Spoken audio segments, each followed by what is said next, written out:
Many people ask me, what's the art and science of parenting? How do we really bring up our children so that they become great men and women of the future? Because parenting for many these days has become very stressful and a big challenge.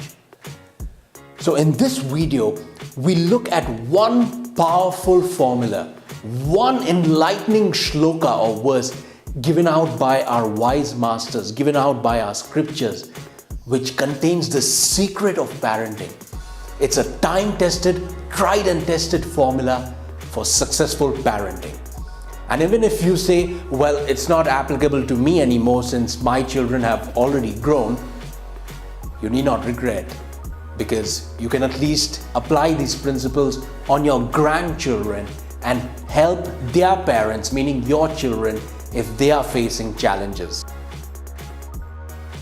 So before we dive deep into this beautiful shloka, into this beautiful verse, we got to understand one fundamental point about parenting, friends. And that is, as parents, as elders, we got to lead the way. We got to set the standard and not just keep sermonizing to our children, which they just dislike. But unfortunately, that's not what we do. We ourselves do not follow what we want our children to follow and keep sermonizing to them. It's a double fault, friends. It just does not work that way. But if we just set the example, lead the way, and just not be on their heads pestering them, they are bound to pick up your ideal actions and follow your footsteps implicitly. This is beautifully brought out by no less than the Lord in the Gita. In chapter 3, verse 21, Lord Krishna says, Yad yada charati shreshtaha, tad tadeva taro janaha. He says, whatever the parents do, whatever standard they set, the children will implicitly follow. So the important point to note over here is whatever the parents do, not what they merely say. As the saying goes, friends, actions speaks louder than words. Actions speak louder than words. So with this fundamental point, let us look at this beautiful shloka containing the secret of parenting. And it reads, Pancha varshani lalayet, dasha varshani tadayet, and finally, mitravat acharet. So the first part of the formula says, Pancha varshani lalayet. The first 5 years of the child, friends, give all the attention and time, give all the affection and care to the child. But unfortunately these days, in this crucial period, in the growing years of the child, many parents, for money's sake, keep themselves so busy that children are neglected and are often kept in daycare centers, and hence they don't get the love and affection that is due to them, that they really need. And what happens as a result is when they grow up very insecure in love. This is a very important point, friends. Let not the child grow up with this feeling of insecurity. It is a period when the child should feel the abundant security of the mother's affection.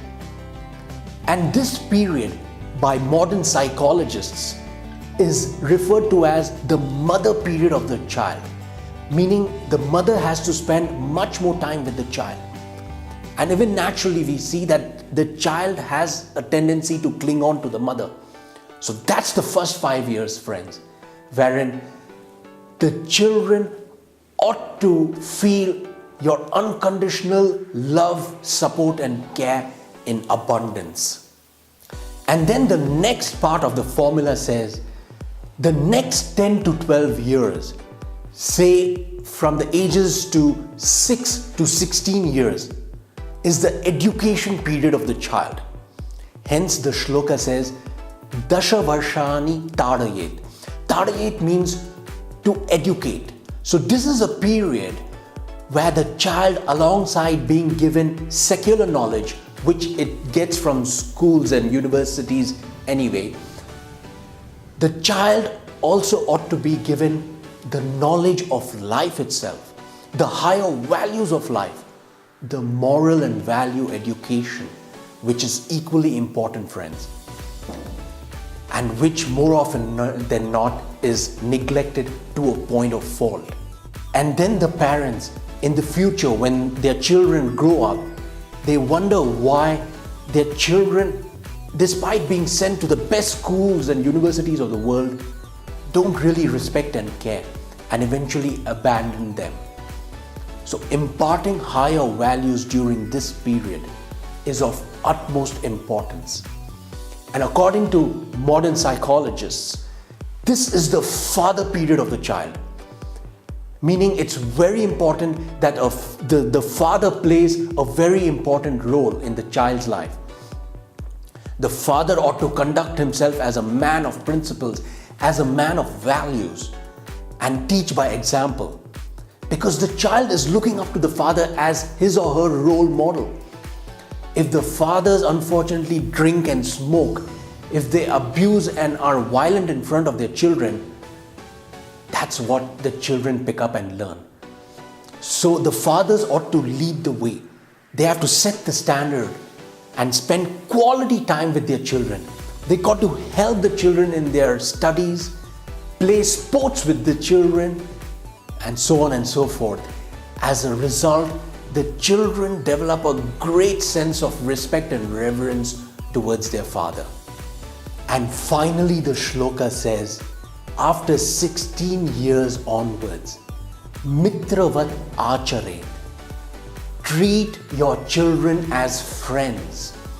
Treat them as matured young men and women.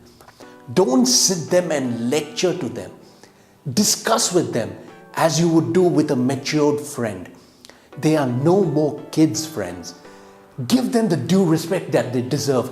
Take them into confidence. If during this period, parents just become lecturers, which we often see, teenagers just dislike that. They revolt against their parents.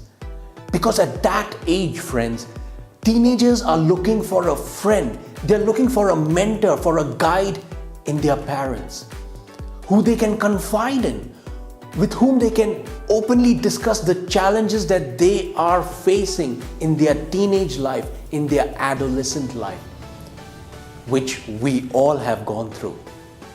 Hence, encouraging a friendly and a frank, a open and a matured relationship with your teenagers is highly advised at that age. And if you as parents fail in developing this friendly relationship, and if you stop listening to their challenges, don't complain when your teenagers stop discussing things with you. They don't openly discuss their challenges with you, but rather they discuss their problems with other people, which happens so very often. So mitravat acharet. Develop a friendly and frank relationship once they cross 15-16 years of age. So this is what parenting is all about, friends. I wish you a happy and blessed parenting life.